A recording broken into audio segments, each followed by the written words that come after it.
What a week 9 in NFL football. The World Series is now over. We got to talk about that a little. Steven Strasburg, he's opting out. Where's he going to go?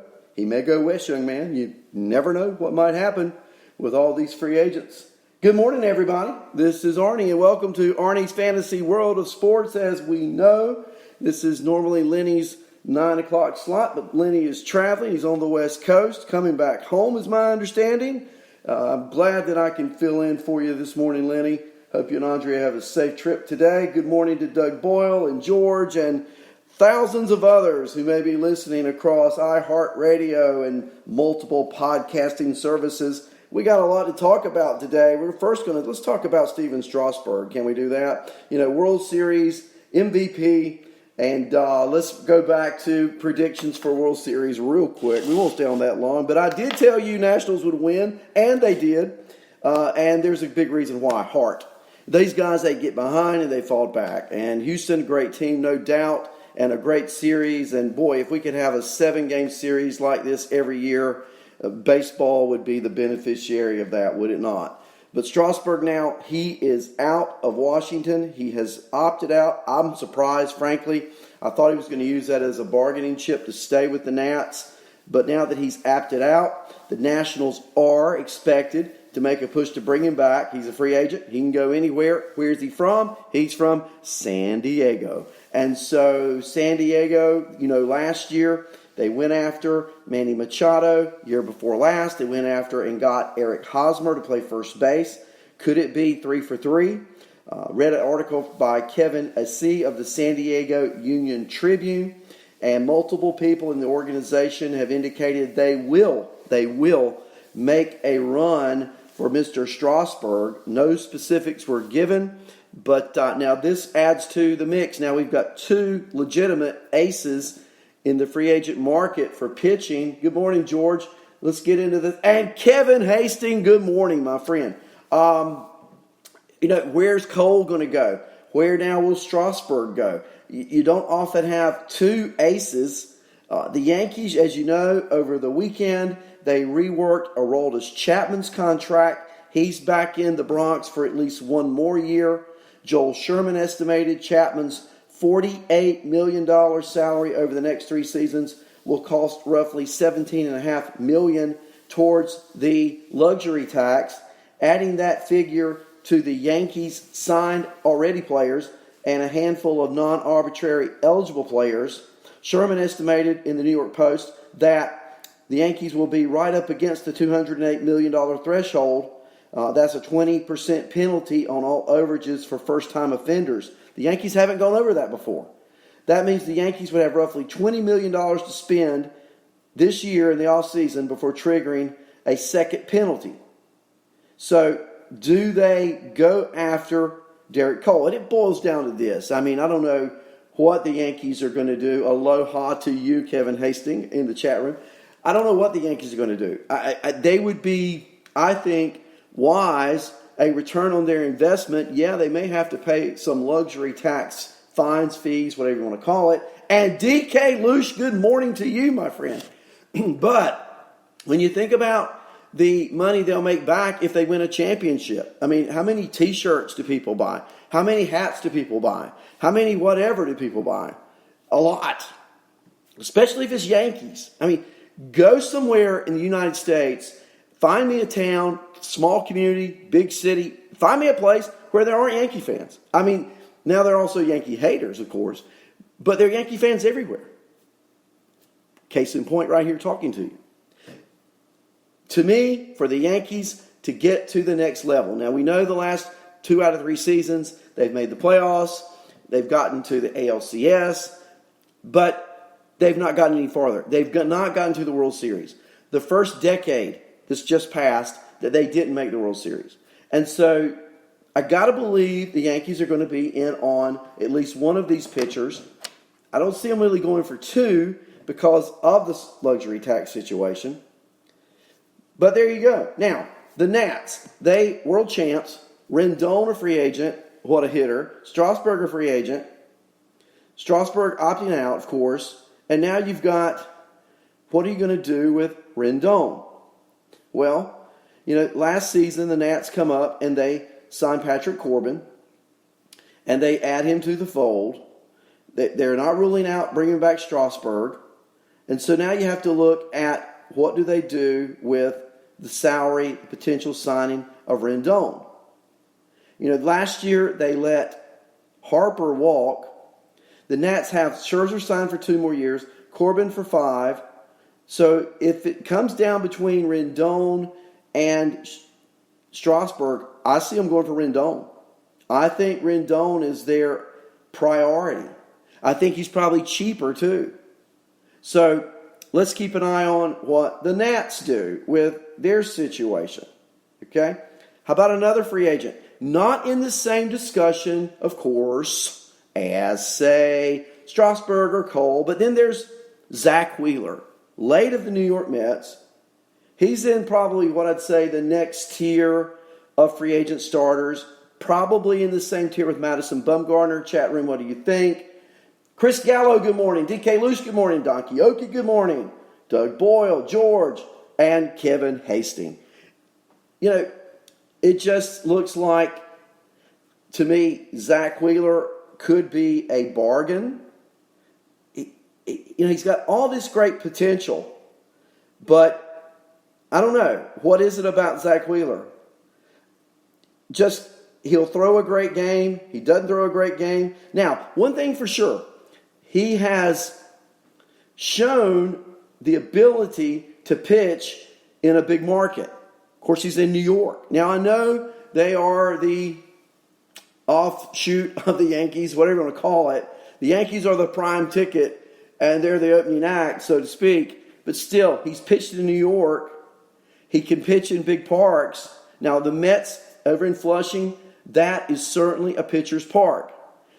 I would think fly ball pitcher like Wheeler, he goes to a pitcher's park. Here's an idea, not as expensive. What if the Nats pick up Zach Wheeler? And if Strasburg walks? Yeah, it's one of those addition by subtraction and addition. Not only do you get a good pitcher, Zach Wheeler's a good pitcher. He's not a Strasburg, but he's a good pitcher. But you also take that away from a contender. Donkey Okie in the chat room agrees with me. He says, I agree, Rendon can help you win every night. Strauss helps you win every 5 days. Typically, I'd rather have a batter. Now, another thing about Strasburg, let's talk about in a minute because it bears mentioning. He's oft injured. This year, no. But in previous seasons, yes. And so, with Strauss, you sign him, you pay big money. How confident are you in a 30-year-old plus Steven Strasburg that he's going to stay healthy throughout the term of a long-term contract? Look, guys, he's going to want something long-term. Yeah, if he opts out of a 4-year, $100 million, leaves that on the table and says, no, thank you, I've had enough of this meal, and wants to move on to another banquet, he's going to want at least that amount of time, if not more, and more money to go with it. Otherwise, why does he opt out? So, Wheeler, I think, intrigues me. Maybe even more so than the big names. We know what Cole can do. We know what Strasburg can do. George, you're right. 145 innings from 15 to 18 because why? He stays hurt. And this is the very reason why I think clubs may be reluctant to sign Strasburg. Sure, great reward, but also tremendous risk. And you're not talking chump change here. So let's wrap this up a little bit. Yankees, if they're going after a pitcher, they're going after Garrett Cole. They're not going after Steven Strasburg. What is the market for Strasburg? Now, San Diego says they're interested. Who else is interested? I think with Strasburg, just my guess, your suitors are limited. Wheeler, the price tag not as much, the numbers not as good, but still pretty good. And yet we've not discussed some more. Let's bring these up. How about Madison Bumgarner? Now, I discussed him last week, and the problem with Bumgarner is he pitches fairly well in Oracle Park, where, as a member of the Giants, he played half his games. George, yes, Strasburg is from San Diego. And the Padres, as I said earlier, are interested in signing Strasburg. And we know they signed Hosmer in the offseason after 2017. We know they signed Machado last year to a big contract. And we know now they're interested in Strasburg. San Diego, a pitcher's park. It sounds like a marriage to me. I don't know what the price tag will be. And again, my only concern with Strasburg, please understand, it's not the talent. We saw the talent. We know the talent. It's incredible. Great reward. Tremendous reward. I'm concerned about the risk. And of course, we're paying for a pitcher for what he has done. That's just the nature of the beast. It's not what, and we hope he'll do it. We hope for Steven Strasburg, as a baseball fan, 2020 is as productive as 2019, 2021, 2022, go on and on. The point I'm trying to make is, if he had been a pitcher with a history of no injury, this is a no-brainer. And let me bring up a point. Until this year, teammate, Matt Scherzer, not an injured player. This year, now that he's in his early 30s, an injured pitcher. Back. How about another pitcher? Once he got into his early 30s, became injured. What about Clayton Kershaw? And the Dodgers locked into a Clayton Kershaw contract that, I don't know, I just wonder if they wish they hadn't. And once you lock into all this money with the luxury tax, buddy, you're locked. Good morning, NYC to RVA. Good morning. Good morning to everybody. Chat room's filling up. It's great to see. I want some discussion from you. If you want to call, I'll call. Type me your number. I'll give you a call. We'll go on the air. We'll talk about some of these things live. How about that? I'm game if you are. So we got Wheeler, we got Bumgarner. Let's go back to Bumgarner. You know, ERA on the road this year, over 5. Over 5. Now, no doubt Madison Bumgarner in the last decade, I think you'd have to say, was the best in from 2010 throughout the decade of the 10s. Bumgarner probably the best big game pitcher. 3 World Series. No other team. The Giants, 3 World Series in the last decade. And not all because, but a big part of that, Madison Bumgarner. And now he's a free agent. And the price will not be as high. Others, Hyun-Jin Ryu, LA Dodger. And you got to say, Hyun-Jin Ryu, over the first half of the 2019 season, was a Cy Young Award winner. Tailed off in the last half. Now, I don't know what you can attribute that to, other than Ryu also, probably even more so than Strasburg. Well, not probably. He was more so than Strasburg. An injury looking a place to happen. And I think probably still is. Wheeler, let's talk money. George just texted in. Wheeler, 3 years, $63 million. Okay, that's $21 million a year. I can't see, you got Arrieta on there. No, I don't think Wheeler gets more than $20 million a year. And I'm not sure he gets that much. But you know, I think what's going to happen, and disagree with me, please, if you don't. I mean, I'm just throwing it out there. Don't you see the big names going first and the lesser names falling in afterwards? You know, is Wheeler going to set the bar, or is Garrett Cole going to set the bar? I mean, Garrett Cole, to me, should be the first pitcher off the market. If I'm wanting a pitcher, I'm wanting a stud, I'm a contender, I want Garrett Cole. What about you? He's already made it clear to me, in statements that he's made that I've read online, he refers to Houston in the past tense. Like he's done in Houston. So now we're looking, if that's the case, a contender getting him. And I know there's luxury tax, but let me tell you something, guys. You've seen Garrett Cole. I mean, come on. Let's give him a round of applause, right? I mean, he's going to be Cy Young winner. There's not another one like him. You're talking about a limited commodity, supply and demand. 30 million, 35 million, 35, let's say 33 million. Let's say he gets a 5-year deal for $33 million, $35 million. There's the bar. If he gets 33 to 35 million a year, man, that's unheard of money, isn't it? Yeah, Cole wearing the Scott Boras hat right after the loss. No doubt about it. He's gone.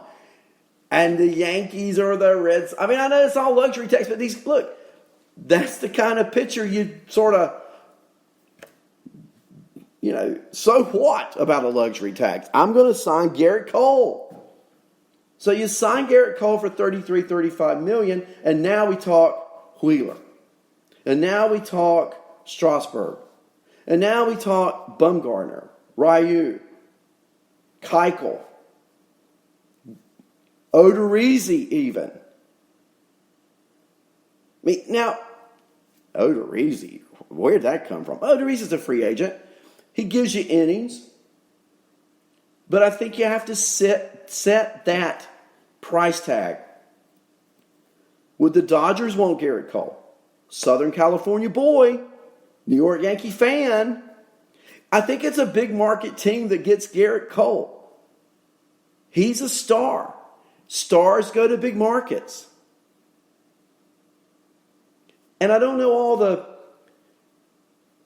breakdown on luxury tax. I haven't studied that as deep yet. But some other teams who may surprise you. I mean, can you imagine Garrett Cole and the Braves? How much that would improve their team. Garrett Cole, of course, any team he goes to, we're going to improve. That's a redundancy. But here we go. Garrett Cole and the Phillies. Garrett Cole on, let's say, the Cubs, the Dodgers, the Yankees, the Red Sox. Even a team like Minnesota.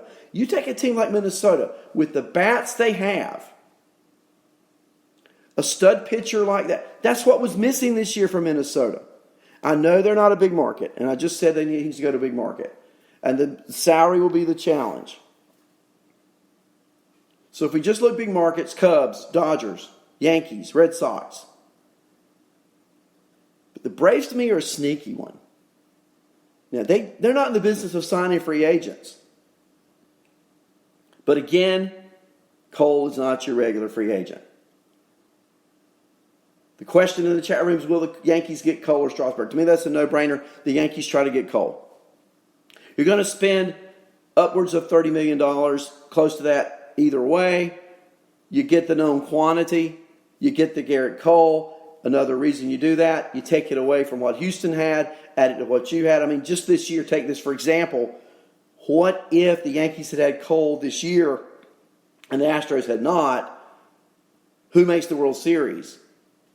The Yankees do. The Yankees go to the World Series if Garrett Cole's wearing pinstripes instead of orange and black.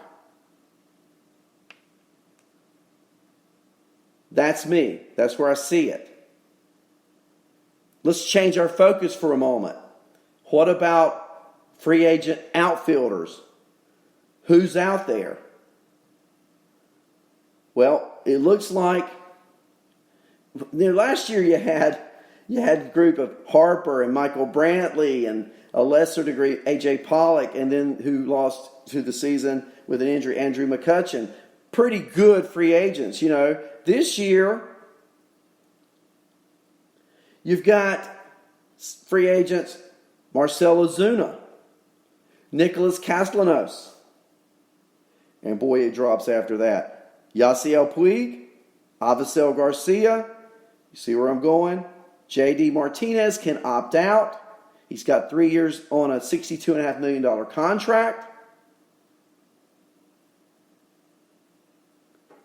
So, of those, I think Ozuna, and he's got that bum elbow, Castellanos, who just took off when he got out of a pretender and got to a contender with the Cubs.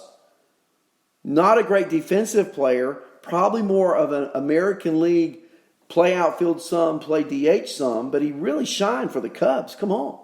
I love what you said about the Braves, Donkey Okie. The Braves relief pitchers did not turn out well, which is why I think they will be sneaky in this free agent market for a starting pitcher. Just my opinion. Atlanta has all these great young hitters. They need a stud starter. Faulty, shaky, nothing else there but youth. You could use an established starter, and how about it? The Gold Glove Award winners were announced over the weekend. Not that we care a lot about that with fantasy baseball, but American League winners, Matt Olson for Oakland, he had a great year at the plate as well. Anthony Rizzo, first base in the National League. Second base, Gold Glove winner, Yolmer Sanchez for the White Sox. I want to stop there a minute because the White Sox have such a great farm system. Sanchez, not a great bat, but a good glove. The White Sox have College World Series MVP down at Double-A who can hit and lead off. Do they yank Yolmer Sanchez a Gold Glove winner in lieu of that? Colton Wong wins the Gold Glove in the National League at second base. Shortstop Gold Glove winners, Francisco Lindor and Nick Ahmed. Ahmed actually hit pretty good this year considering. Third base, obvious, third base, really, if you've ever seen him play, Matt Chapman for Oakland and Nolan Arenado for Colorado. I mean, two of the all-time defensive third basemen. American League, Alex Gordon, David Peralta in the National League, left field, center field, Kevin Kiermaier, Lorenzo Cain, and right field winners, Mookie Betts and Cody Bellinger. Catcher, Roberto Perez for Cleveland, JT Realmuto for Philadelphia. Pitchers, Mike Leake, certainly not for his arm, but for his glove, and Zach Greinke. He is truly a great fielder, no doubt about it. And Greinke pitched a great game in the World Series for Houston, and they'll need more of that next year. Let's go back to Strasburg for a moment. Where is he likely to land? Well, there's the Nationals, there's the Padres. We haven't mentioned the Angels. Now, the Angels really need to up their rotation. And they've got some money to spend. And they've just signed Mike Trout long term. So they need an ace in Southern California, not the Dodgers. That's the thing. We talk about going to Southern California, and it just seems that we talk about going to the Dodgers. What about the Angels? Joe Madden, new manager. Look, they're trying to win and win now. The Angels starting pitchers in 2019 had a 5.64 ERA, second highest among the 30 teams. Second highest. Remember this, Albert Pujols comes off the books following the 2021 campaign. So, obligations they take on, know that money, Albert Pujols' money, comes off sooner. Another team that we haven't talked about, and this would, I'm trying to think outside the box. I do that. Anybody that picked the Nationals to win the World Series before it started, we think out of the box. Here's a team that really intrigues me. And Lenny has talked about them on his show, but it makes sense as to why they might want to make a splash with the Strasburg. What about the White Sox? Chicago, big market. White Sox have plenty of youth, talented youth. Not only at the major league level, but at the AAA level, about to make a splash next season. They only have about $15 million in payroll commitments for 2020 because they have so many cost-effective young players. Remember, last offseason, they were in the market for Manny Machado. So if they were in the market for Machado and they need starting pitching, why wouldn't the White Sox, Chicago-based, be a great fit for a Strasburg or a Cole? Money to burn, and what a need they have. And if the White Sox would go out and get either or both of these guys, think about where they will be positioned for the 2020 season. Now, they're in a division that if they added these kind of stud pitchers with the young bats they've got, they could win the division next year. Again, remember, they only have around $15 million in payroll commitments for 2020. And I don't know if there are any White Sox fans listening today, but if they are, you've got to be salivating over the fact you've got all this cap space money and you've got these two tremendous stud free agent pitchers out there. Just throwing it out. Let me go into a little bit of football from yesterday for you fantasy football hounds. You know, I'm in a league, a 10-team league with Phil Chaplin. And Chappie did a great job drafting this year. He drafted 4 incredible quarterbacks. And having a surplus of quarterbacks, he saw that I had both of the Steeler running backs. I had the starter, I had Jalen Samuels. So he offers me a trade. For both Steeler running backs, he offers me a quarterback. So I send him Samuels and James Conner, and I pick up a quarterback, and his name is Russell Wilson. Russell Wilson, yesterday, in the league that I'm in with Phil Chaplin, 55 fantasy points. 55. 5 touchdown passes. And quickly, Russell Wilson, the North Carolina State-Wisconsin combination college product, is staring at the league MVP. Last night, did you catch the game between the Patriots and the Ravens? The Patriots were one of 2 undefeated teams coming into Week 9, and now there's only one, and they're the 49ers. Yeah, the San Francisco 49ers, the only undefeated team still standing in the National Football League, and that's because the Ravens ate the Patriots alive last night, 37-20. Lamar Jackson put him in the category with Russell Wilson. He had 163 passing yards, 61 rushing yards. Baltimore scores 4 offensive touchdowns. That's matching the number of scores the Patriots defense had allowed prior to Sunday night, all season. Jackson was responsible for 3 of them, 2 by land, 1 by air. Not only was it impressive how the Ravens got to the end zone, but how they got there. They started the game with 3 straight scoring drives that took almost a quarter of the game away. They let New England back into things, and then they went on 2 second-half scoring drives.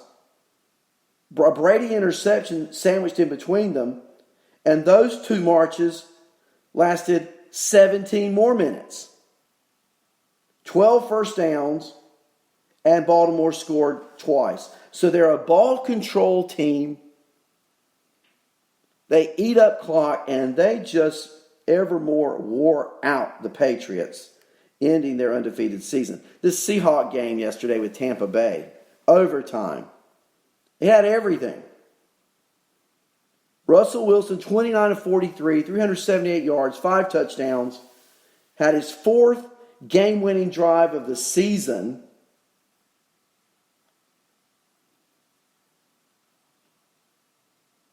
Wow, what a talent.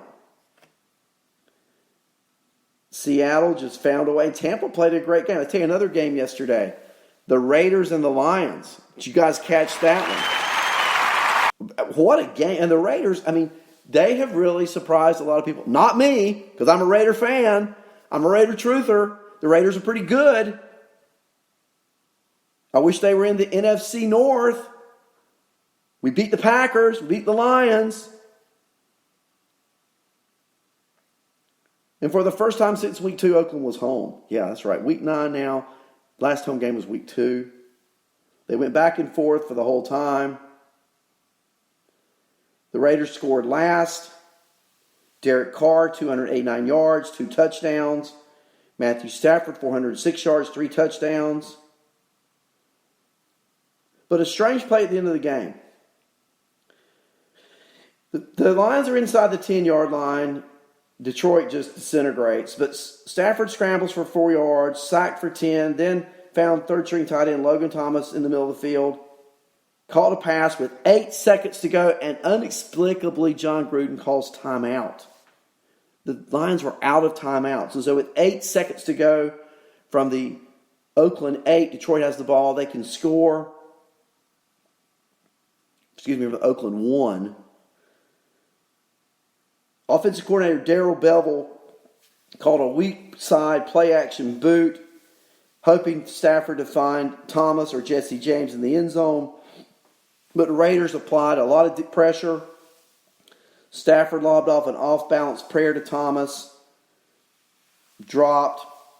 Lions lose. Raiders win. So, just a few tidbits. I still think Russell Wilson's your MVP. If you've got Russell Wilson in fantasy, kudos. I traded for him. Other fantasy winners yesterday. How about Mike Evans? Mike Evans for Tampa Bay, 12 receptions, 180 yards, a touchdown. He's gold. I won't go into all the football today because I know there are other people who love doing that. Hey, it's great talking to you. I will not be able to be with you tomorrow. But it was great to have you here on Monday morning. Lenny will be back soon. Chat room, thank you. Clarona Cyclonus, DK Lush, Donkey Okie, Douglas Boyle, George, NYC, Kevin Hastings. Great to have you with me this morning. Go have a great day. Enjoy this weather. It's cold today in North Carolina.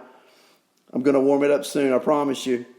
Have a great one from Arnie and Arnie's Fantasy World of Sports.